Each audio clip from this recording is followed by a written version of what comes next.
Et bonjour à tous, je suis ravi de vous retrouver une fois de plus sur la chaîne YouTube d'Immobilier 2.0. Donc moi c'est Arnaud Mzaoui, rédacteur en chef d'Imo2 et responsable de la réserve. Et aujourd'hui on est reparti pour un nouveau guide La Réserve où je vais vous donner 5 conseils en 5 minutes pour des annonces qui performent sur les portails immobiliers. Allez, c'est parti.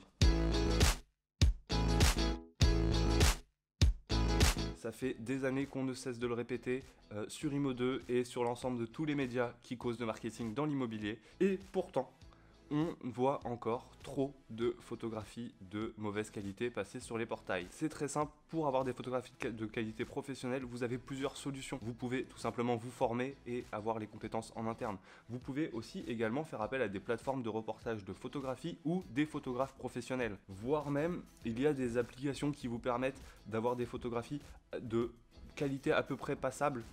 Voilà, tout va dépendre de ce que vous voulez investir comme temps, comme argent dans ce processus. Mais là, une chose est sûre, les photographies, c'est le premier contact qu'un internaute a avec une propriété, voire peut-être avec votre agence. Ça va déterminer l'ensemble de sa vision, de son parcours ensuite, de son projet avec lui, avec vous. Vous ne devez donc pas lésiner sur cette partie.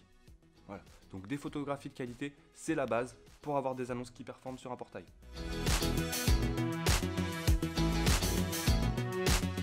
La géolocalisation, ça permet en fait de décrire un environnement dans son bien. Pour l'internaute, c'est ce que ça lui permet. Ça lui permet de voir les écoles à proximité, les centres d'intérêt, donc ça va être à la fois les commerces, les espaces culturels, etc.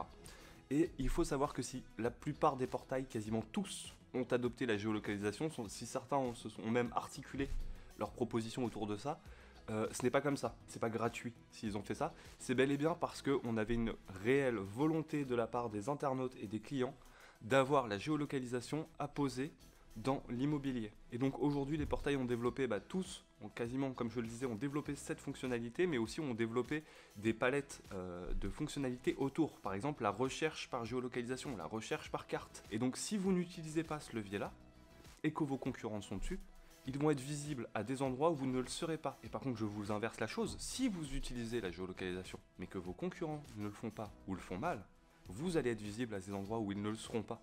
Et en plus, vous allez répondre à un besoin des clients, des internautes. Et donc voilà comment vous faites passer vos annonces de ce stade-là à un stade déjà ici. Des photographies de qualité et une géolocalisation pour que je puisse savoir un petit peu qu'est-ce que je vais visiter et qu'est-ce qui se trouve autour.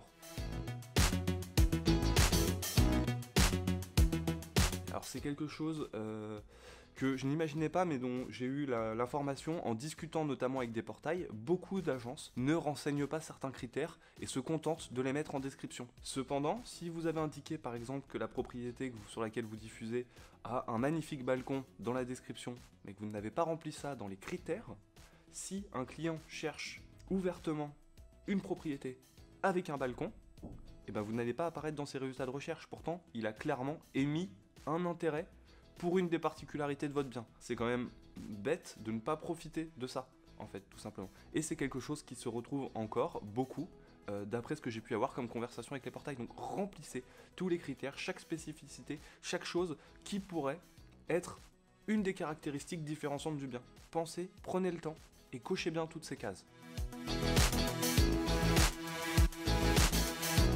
Juste avant, je vous disais de bien remplir tous les critères. Maintenant, soyez précis dans votre description. Une fois que la personne, elle a vu de belles photographies, une fois qu'elle sait que le bien est bien situé, une fois qu'elle s'est assurée que les critères qui comptaient pour elle sont bel et bien pris en compte, elle va lire la description. Elle va lire la description de votre propriété et c'est à ce moment-là où vous commencez à l'intégrer, où vous commencez à pouvoir développer votre argumentaire. C'est dans ces espaces de lignes-là.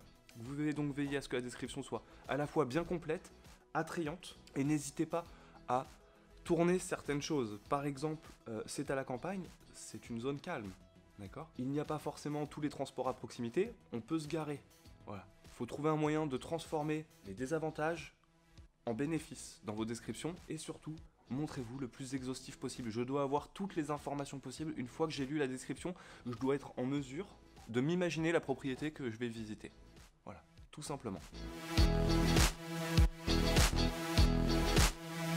Si vous avez une annonce qui est à 300 000 et que la personne dans ses critères de recherche a tapé 300 000 max, vous allez apparaître dans les dernières pages. Si la personne a tapé 300 000 minimum et qu'il y a énormément de propriétés à ce prix-là, sur votre zone de chalandise, vous allez pareil vous retrouver noyé. Donc il y a des moments où il va falloir que vous vous amusiez à jouer avec le prix, 300 000, 100. Voilà, pour repasser un petit peu derrière toute cette barre de 300 000 et sortir en termes de pricing, que en fait quand la personne va afficher les listings, que vous ayez le petit 100 qui fasse changer. Pareil, passez à 299 000. Voilà. Et n'hésitez pas à jouer sur le prix en fait pour remonter et redescendre dans les résultats de recherche et ensuite aller aussi en parler avec le propriétaire, puisqu'une propriété qui est à 300 000, qui n'attire aucun visiteur, c'est peut-être que le prix est mal ajusté. Et en ayant joué sur le prix, vous pouvez le montrer en fait tout simplement au propriétaire en lui disant regardez, on a eu beaucoup plus de visites quand on l'a mis à 290 ou quand on l'a mis à 305. Donc ça pareil, c'est un conseil que j'ai eu lorsque j'ai pu discuter avec plusieurs gérants de portail, etc. Ils m'ont dit que c'est un élément que les agences ont tendance à trop peu faire, mais qui pourtant permet de jouer sur les résultats de recherche assez facilement. Jouer sur le prix. Et donc voilà, maintenant on en arrive à la conclusion de nos 5 conseils en 5 minutes pour des annonces qui performent sur les portails. Donc je reprends, des photographies de qualité, n'hésitez pas à faire appel à des photographes professionnels des plateformes de recherche. Utilisez les fonctionnalités de géolocalisation des portails, c'est voulu par les clients. Pensez à bien remplir tous les critères dans votre bac, que ce soit sur le portail ou sur votre logiciel. Une description complète et qui met en avant les attraits de la propriété, d'accord ? Et n'hésitez pas à jouer sur le prix pour remonter dans les résultats de recherche. Donc maintenant, si vous voulez savoir quel est le portail le plus efficace pour votre business, je vous invite à vous rendre sur la réserve, à vous rendre également sur Imo2 pour lire un petit peu tout ce qu'on produit. Et en attendant, si vous avez aimé cette vidéo, n'hésitez pas à vous abonner, à mettre la petite cloche, un petit like, nous ça nous booste, ça nous incite à en faire plus. Et puis en attendant, je vous dis à très bientôt, c'était Arnaud, ciao.